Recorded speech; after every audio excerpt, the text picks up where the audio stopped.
Bismillahirrahmanirrahim. Assalamualaikum warahmatullahi wabarakatuh. Waalaikumsalam warahmatullahi wabarakatuh. Perkenalkan, saya Torik selaku moderator dari kelompok 3 yang akan memimpin atau membuka presentasi kali ini. Anggota dari kelompok 3 itu ada Alvina Inayah Prabandari, Putu El Halawah, 3 Jihan Ade Purwanti, 4 Muhammad Torik Hasan, 5 Muhammad Hanif Izas, 6 Rian Arif Kurniawan, 7 Zunifa Bening Ayu. Dan untuk pembahasan yang akan dibawakan oleh kelompok 3 itu ada 6 pembahasan. Yang pertama ada pembahasan tentang hukum fisika, yang kedua efek gas hiperbarik pada pernafasan, yang ketiga efek fisiologi pada ketinggian, yang keempat lingkungan hipobarik, yang kelima efek anestesi terhadap keadaan hiperbarik, isobarik, dan hipobarik. Oke, langsung saja untuk yang akan membawakan presentasi pertama, yaitu Jihan. Untuk Jihan dipersilakan. Baik, saya akan menjelaskan tentang hukum fisika. Fisika adalah ilmu pengetahuan yang memerlukan pengamatan dan pengukuran yang dilakukan melalui percobaan-percobaan dan mencakup ilmu hidup dan ilmu fisika. Fisika lingkungan atau environmental physics adalah studi tentang proses fisik yang menentukan respon organisme hidup terhadap lingkungan hidup. Fisika lingkungan dapat didefinisikan sebagai respon organisme hidup dengan lingkungannya dalam kerangka fisika proses dan masalah lingkungan hidup. Fisika lingkungan mempunyai 7 komponen pokok, yaitu sebagai berikut. 1. Lingkungan sebagai pengembangan sumber ilmu dan teknologi. Dari perkembangan fisika klasik ke fisika modern, untuk mencapai kondisi lingkungan yang menguntungkan, dicapai karena para ilmuwan telah mengembangkan dan menggunakan metode yang sangat efektif, dan kita akrab dengan metode ilmiah. Kedua, lingkungan sebagai sumber bahan-bahan kehidupan. Lingkungan merupakan sumber udara, nitrogen, oksigen, mineral, dan bahan lain yang diperlukan untuk kehidupan. Ketiga, lingkungan sebagai sumber pencemar. Segala bentuk kegiatan kehidupan manusia yang menghasilkan sampah tanpa adanya pengendalian adalah sumber pencemaran bagi kehidupan manusia itu sendiri. Keempat, lingkungan sebagai sumber energi. Kita dapat melihat penggunaan udara untuk menghasilkan sumber energi listrik, merupakan bagian dari pemanfaatan lingkungan untuk kesejahteraan kehidupan manusia. Energi pancaran yang dipancarkan oleh manusia digunakan untuk tumbuhan dalam proses fotosintesis yang menghasilkan karbohidrat, protein, dan lemak. Kelima, lingkungan sebagai pengatur kehidupan. Kelembapan, suhu, tekanan udara, siklus siang dan malam, penentu kehidupan, dan pengembangan organisme. Keenam, lingkungan sebagai pengatur kehidupan mikroorganisme.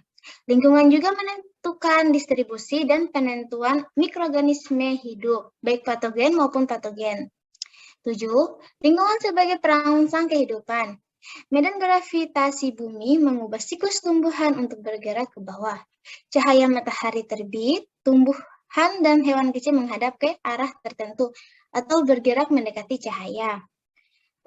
Selanjutnya, hukum fisika. Yang pertama, hukum Boyle. Hukum fisika, kondisi lingkungan dan pengaruhnya terhadap hiperbarik, isobarik, dan hipobarik. Suatu gas pada volume tertentu jika ditekan pada suhu tetap, maka volume akan berkurang dan tekanan gas bertambah. Jika gas dikompresikan pada temperatur tetap, maka tekanannya akan berbanding terbalik dengan volumenya. Kedua, hukum Henry. Hukum ini menyatakan bahwa gas yang larut dalam cairan tertentu berbanding lurus dengan tekanan parsial gas pada permukaan untuk temperatur tetap. Pengurus fisiologi dari hukum Henry yaitu adalah gelembung gas yang keluar dari larutan. Juga bisa berasa bila tekanan yang terdapat dalam larutan terlalu cepat berkurang. Baik, terima kasih. Saya kembalikan kepada moderator.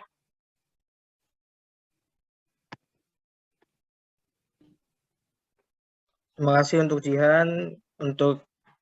Dan lanjut ke materi kedua, itulah efek gas hiperbarik pada pernapasan yang akan dibawakan oleh Hanif. Untuk Hanif, silakan.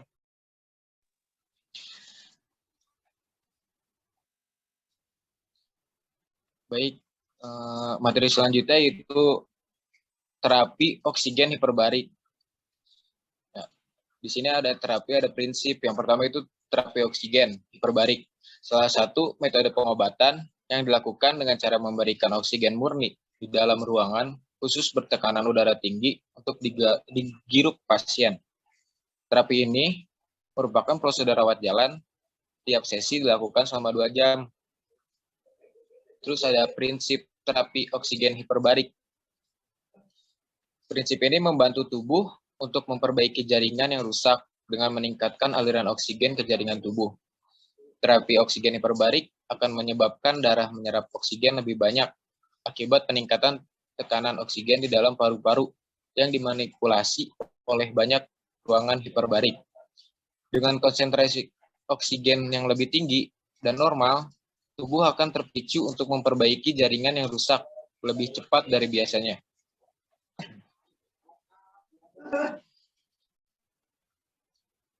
Lalu ada indikasi terapi oksigen hiperbarik. Yang pertama itu penyakit dekomposer. Terapi oksigen hiperbarik dapat mengecilkan gelembung dalam pembuluh darah akibat perubahan tekanan. Yang kedua, keracunan karbon monoksida. Terapi oksigen hiperbarik dapat menghilangkan karbon monoksida dalam darah dengan pemberian oksigen murni bertekanan tinggi. Yang ketiga, penyembuhan luka yang sulit sembuh. Terapi oksigen hiperbarik dapat membantu menyembuhkan luka dengan menyediakan oksigen dengan konsentrasi lebih tinggi, sehingga kebutuhan oksigen di jaringan luka dapat terpenuhi. Lalu yang keempat, pemulihan cangkok kulit.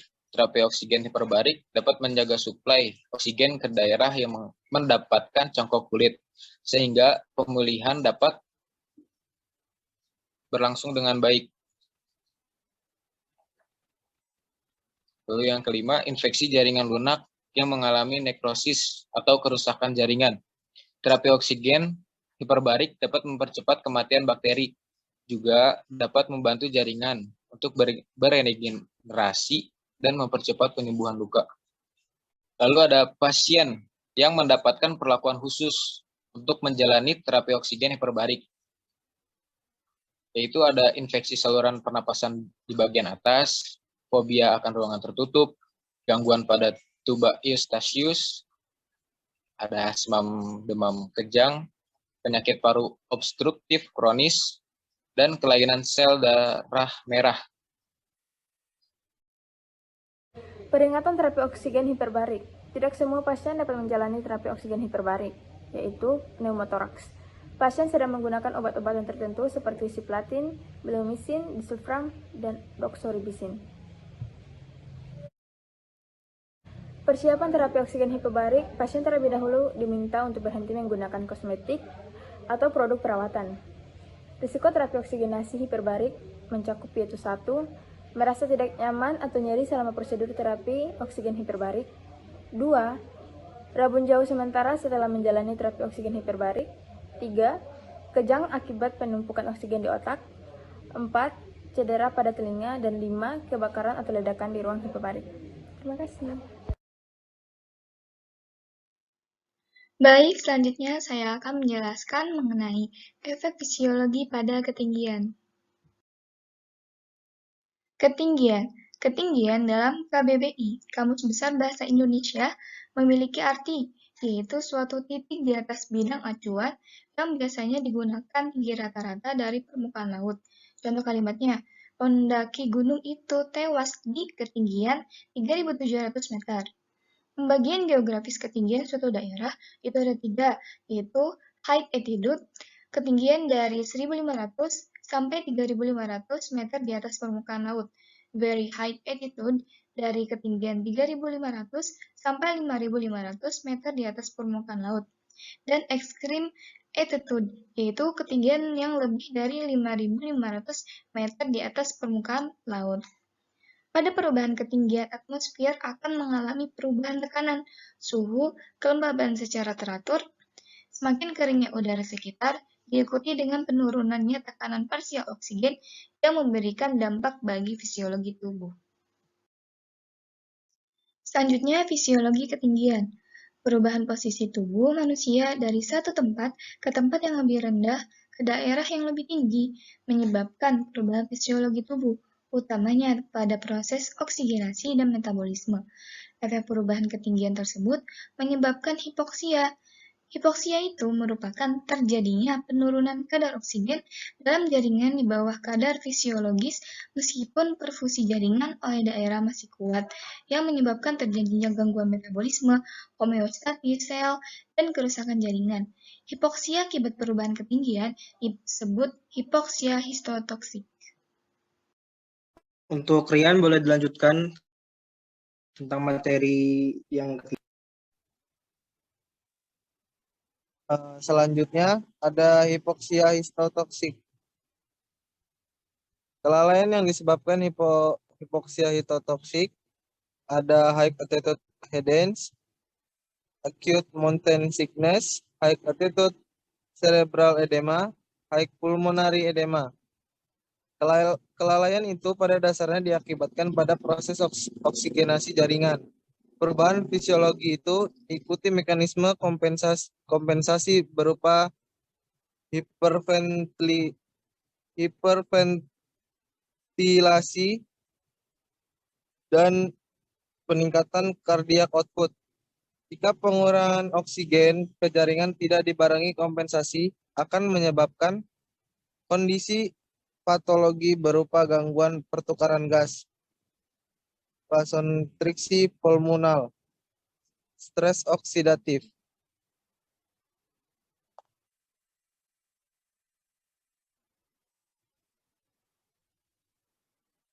Selanjutnya ada suhu. Reaksi tubuh sangat dipengaruhi oleh lingkungan suhu. Jika suhu tubuh lebih dari 25 derajat Celcius atau lebih tinggi dari 55 derajat. Apabila pengeluaran panas tubuh terganggu, maka suhu tubuh akan meningkat. Mekanisme pertukaran atau perpindahan panas antara tubuh dengan lingkungan dapat terjadi melalui konduksi, konveksi, evaporasi, dan radiasi. Proses ini juga dipengaruhi oleh suhu lingkungan. Pada tubuh manusia, ada organ yang bertugas mempertahankan suhu tubuh, yaitu hipotalamus.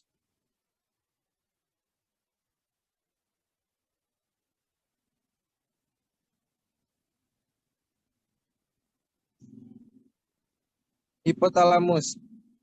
Jika suhu meningkat, hipotalamus akan merangsang pembesaran pori-pori kulit, percepatan peredaran darah, pengeluaran keringat, dan reaksi-reaksi tubuh lainnya yang bertujuan untuk mengurangi panas tubuh yang berlebihan. Suhu tubuh manusia normal antara 36 sampai 37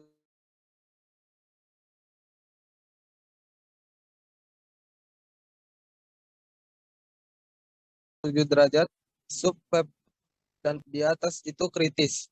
Suhu tubuh dan luar tubuh. Suhu luar tubuh 27 derajat Celcius sama dengan tubuh nyaman.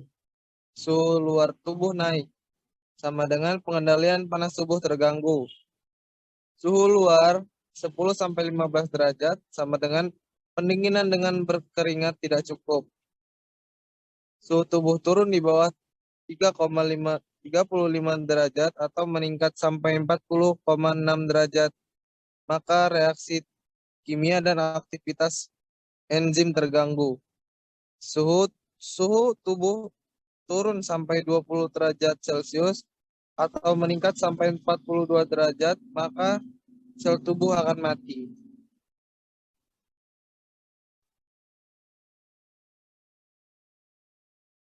Terima kasih buat Rian dan Putri. Selanjutnya, pembahasan tentang lingkungan hipobarik yang akan dibawakan oleh Alvina. Untuk Alvina, saya persilakan. Baik, terima kasih. Saya lanjutkan yang selanjutnya, lingkungan hipobarik.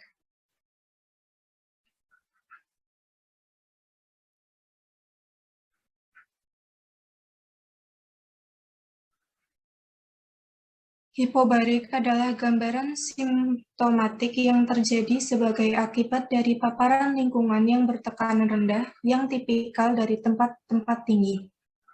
Manusia ataupun binatang di darat telah mengenal kehidupan pada kondisi lingkungan di ketinggian atau high altitude sejak ribuan tahun lalu. Namun baru mengenal kehidupan di ketinggian yang direkayasa setelah mampunya dibuat pesawat terbang. Diketahui juga adaptasi fisiologis terhadap kondisi lingkungan seperti itu, yang mana konsekuensinya terjadi hipoksia karena pengurangan jumlah molekul oksigen.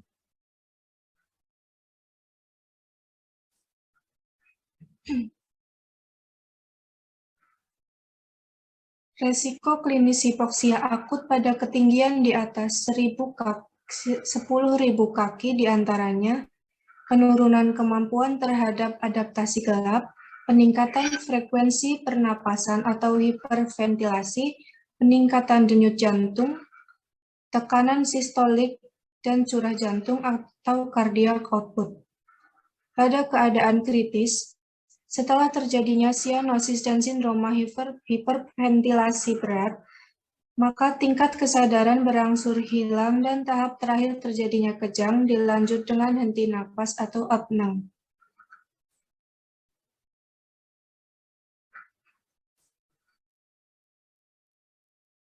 Lalu materi yang kelima, efek anestesi terhadap keadaan hiperbarik, isobarik, dan hipobarik. Penyebaran obat anestesi sangat ditentukan oleh barisitas obat anestesi dan posisi pasien. Contohnya pada anestesi spinal, derajat anestesi dicapai tergantung dari tinggi rendahnya lokasi penyuntikan. Untuk blokade sensor yang luas, obat harus berdifusi ke atas. Hal tersebut juga bergantung pada ketinggian penyuntikan spinal, pada regio lumbal, dan posisi pasien selama dan setelah penyuntikan. Dalam prosedur operasi ada ketinggian blok yang perlu dicapai yaitu T4-5, nipple T68, dalam kurung substernum, T10, dalam kurung umbilisus, L1, groin, dan S2, perineum. Kondisi yang menyebabkan kontraindikasi anestesi spinal salah satunya yaitu hipotensi. Faktor yang mempengaruhi kondisi ini salah satunya ialah ketinggian blok simpatis yang mempengaruhi tahanan perifer dan curah jantung. Faktor yang mempengaruhi luas spinal block adalah barisitas dan densitas. Barisitas adalah rasio densitas obat anestesi spinal yang dibandingkan dengan densitas cairan spinal pada suhu 30 derajat Celcius. Densitas diartikan sebagai berat dalam gram dan 1 ml cairan, dalam kurung gram per mililiter pada suhu tertentu.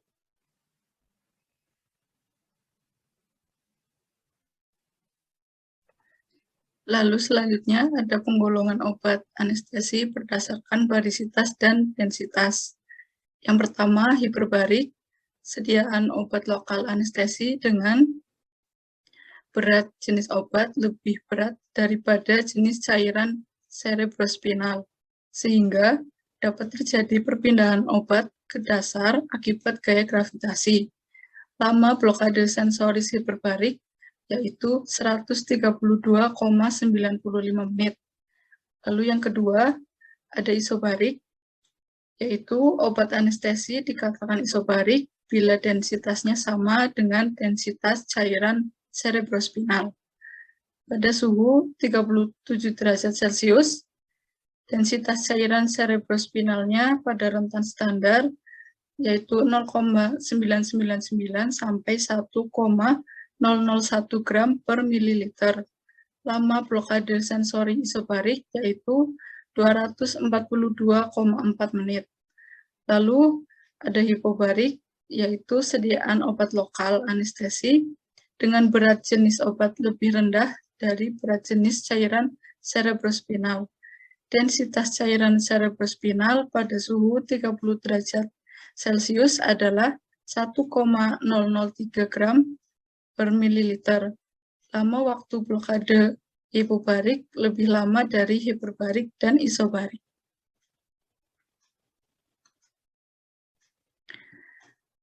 Kesimpulannya, lingkungan tempat tinggal seperti temperatur, iklim, ketinggian tempat tinggal akan berdampak pada perubahan fisiologi seseorang dan juga berpengaruh pada anestesi.